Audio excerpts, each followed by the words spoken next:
Hello and welcome to Auction Update. Well, lower numbers seem to be driving demand. I'll talk to Kevin Brogan about that in just a moment, and he will also tell us that clearance rate has improved in all of the capital cities right around the nation. Back in just a moment.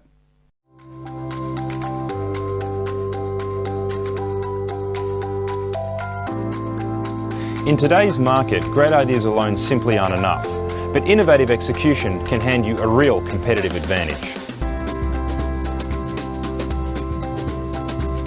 Nightlight is a cutting-edge illuminated signboard by Printforce that offers round-the-clock visibility and features that maximise advertising space, improving your exposure.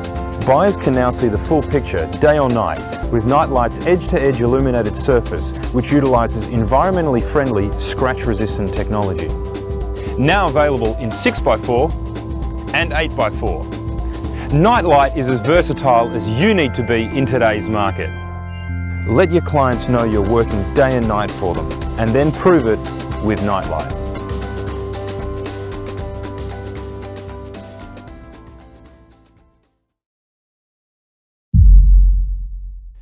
And joining me once again with all the information, Kevin Brogan from CoreLogic.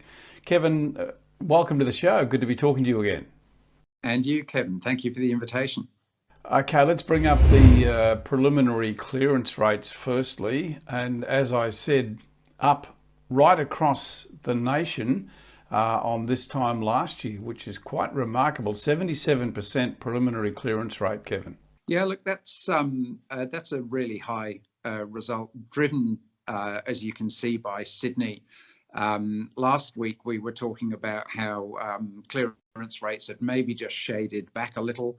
We'd become very accustomed to reporting increases week on week, but really the underlying strength is still there, as evidenced by the fact that there's been quite a significant increase in Sydney. Melbourne's still an increase on last week's preliminary, but only by 0.5%. And then the other capital cities, as you say, are running ahead of where they were this time last year. Special mention, of course, for Adelaide, a bit of a resurgence compared to last week. Getting over 70% is quite pleasing. Yeah, and even Brisbane at 60 odd percent. That's a good result. So you'd have to say, I believe the auction numbers being a little lower probably indicates that there's a lot of demand from buyers, Kevin. Yeah, look, I think we've discussed how market confidence is really quite evident on the demand side, with buyers coming to the market and bidding strongly. We're yet to see a significant increase on the supply side, and indeed, I mean, these results are the first results for the spring season, and on the number of auctions side, we're actually seeing about 100 fewer than we did last week. So the first week of spring has fewer auctions than the last week of winter. Well, let's dig into the Sydney results, and we'll bring you the top sale out of Sydney in just a moment. Before we do, the preliminary results. Good for North Sydney and Hornsby. Also inner southwest at 90%, Kevin. Yeah, look, that's the leader this week. I think we are seeing strength across the board, but we are seeing those inner suburbs, and I mean the eastern suburbs, put in a strong showing again this week. Typically the higher value sub-regions are leading the way in Sydney. But I think it is worth noting, we mentioned it last week, that Sunderland and Baulkham Hills and Hawkesbury don't often appear towards the top of the league table, but they have now for 2 consecutive weeks. And I think that possibly speaks to the underlying strength across the breadth of the market. Indeed it does. We'll have a look at the top sale out of Sydney. This one is out of the region of North Sydney and Hornsby, 4,610,000 for this property. The property itself, 18 Tyndale Road at Artarmon, has a house name too, Wylandra. I did a bit of a search, Kevin. I don't know if you were able to find out anything about that, but I couldn't see anything about the home itself. Look, I don't know about the origin of the name, but I mean certainly the house appears to have been built in about 1910. With a 2005, really quite a big open plan extension to the rear. Interesting to know that the property sold in 2009 for 2.125 million. So obviously significant capital growth since that time. But the median house price in Artarmon, 2.4 million, which is down about 8% from peak. Look, this obviously is a a great location. That combination, as we've often said, of period features with a high quality renovation and modern open plan living in the extension, obviously proving extremely successful. Yeah, John and Hamish from McGrath selling this one. So congratulations, guys. A great result for that 4-bedder. Okay, we'll go to Melbourne now and look at the sub-regions there. Quickly scanning down, I guess you'd have to pick Outer East, 86%, as the leader in that region anyway. Yeah, look, it's interesting. I mean, whereas in the sub-regions in Sydney, we've sort of described the higher value sub-regions as leading the charge.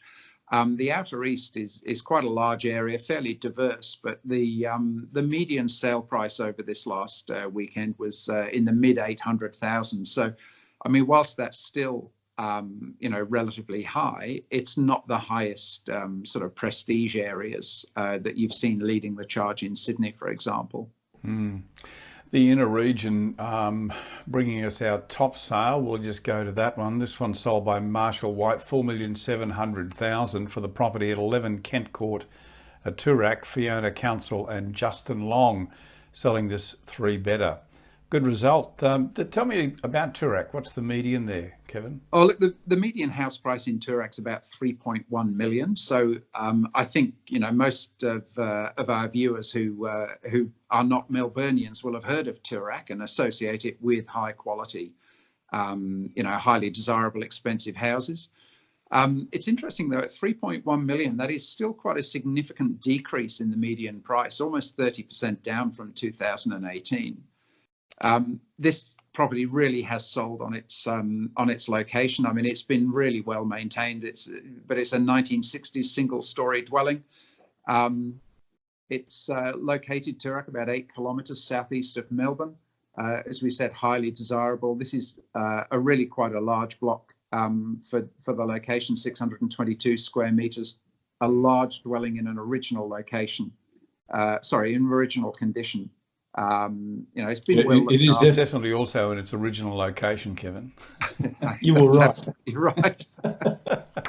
Not like in Queensland where you move them around. Yeah, well, that's very true. Yeah, exactly. I suppose. In fact, we were out on our walk the other day, and as we walk past a home, we see where it's been lifted, and one of two things is going to happen. It'll either be moved, or it's going to be repositioned on the block. So always interesting to watch. And that, you're right, that does actually happen a lot in Queensland because of the Queenslander style home up on stilts. So we have an example later. Indeed. In fact, let's just go to Bramble Terrace in Red Hill. And I think we made the mention last week that Red Hill pops up in a few locations around Australia. We got 2 of them for you in today's show, but this one is Red Hill in Brisbane, 28 Bramble Terrace. This one sold by Bell Property and Fiddler, $1,670,000. A fine home, a 5-bedder, 3-bathroom, 2-car. Bit of work done on this one. Oh, absolutely. Look, this is a beautiful home, originally built in 1920 on a block of 570 square metres. Again, you've mentioned the fact that Red Hill is a desirable location. The median price is 850,000, and that is down slightly, but only very slightly. Once again, we've got those sort of period features and modern accommodation. I mean, it's been beautifully put together and very well presented, and that's obviously what's helped achieve such a good result for them.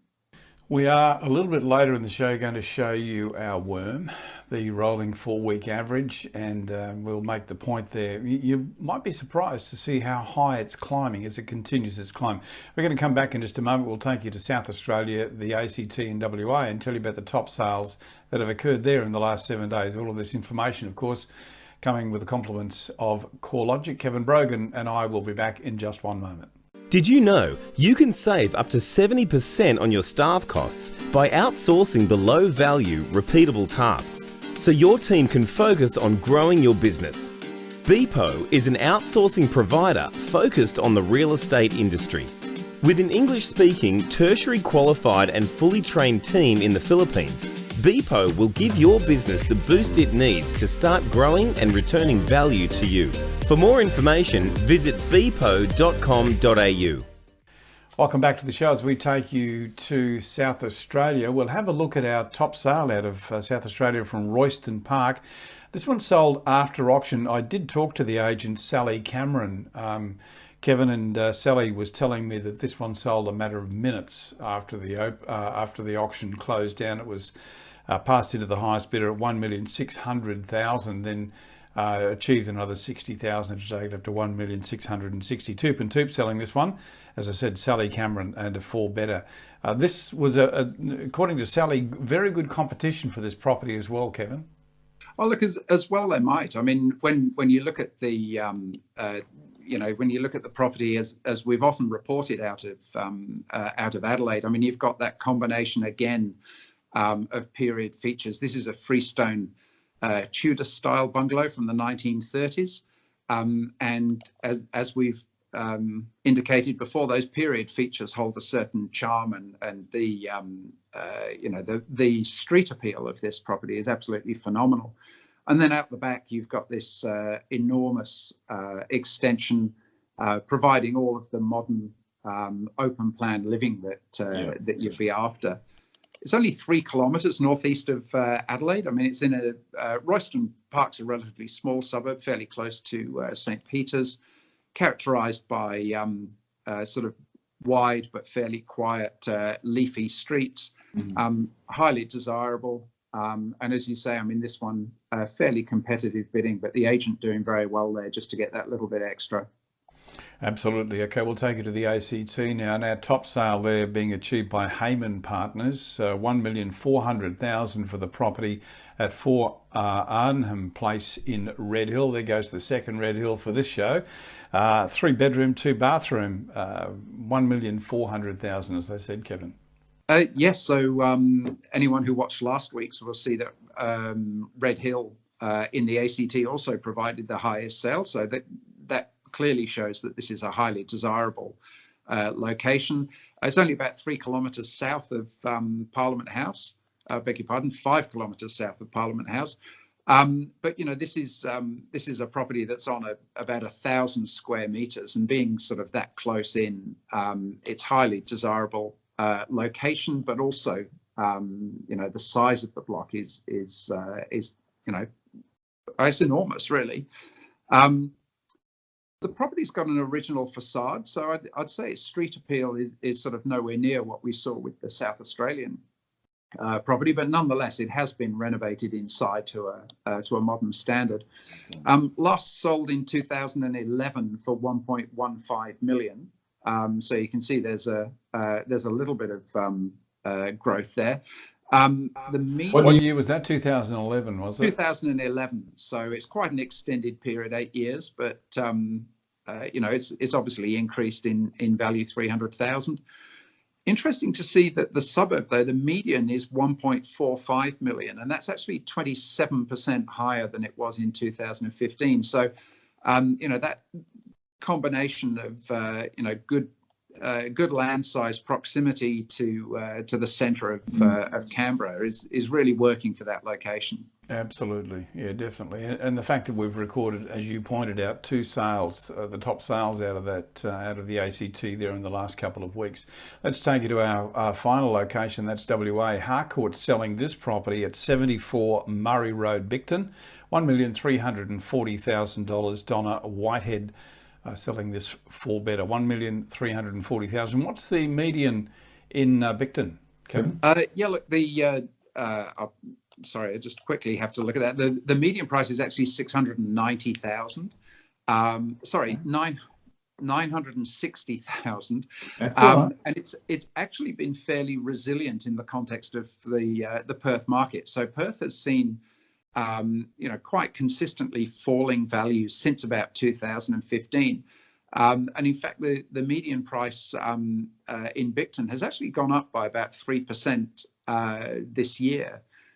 So it's just on the southern side of the Swan River, but again, fairly close in to the city. And it's like there's a magic formula that we're seeing here, because this is a 1932 single-story dwelling. And once again, I mean, it's got really good street appeal, with, again, the modern open plan extension and a swimming pool, which have been added. This one last sold in 2014 for 1.26 million. So you can see in the context of that, overall Perth market softening, this one has actually sort of held its own over that period. Yeah. Good analysis there. I want to take you to our rolling average. This is the 4-week rolling average. We'll just bring it up now, and you can see if we run a line across the top there. My eyes tell me that we're approaching almost a 3-year record in our rolling average. It's a good sign. It's really climbing quite well. Yeah, look, it certainly is. And if you look, going back, as I think we've mentioned before, at 2012, 2013, we saw similar sort of recovery from a soft market with quite a rapid increase in clearance rates. But again, similar to that time nationally, we did see a relatively slow return to the market by vendors. So, we are seeing some evidence of new property coming to the market, but it's not that spring surge that perhaps people are hoping for. Yeah, I think too, we've got to remember we're coming from a very low base. If you look at that worm, it was very low. The climb has been fairly sustained, but it was actually on a low level.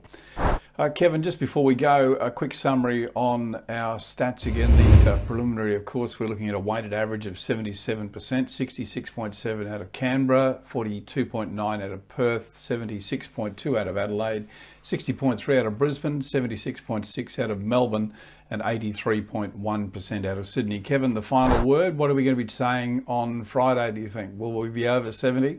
Oh, look, I think we'll still be over 70, and that'll make 4 consecutive weeks above 70% for the combined capital cities weighted average.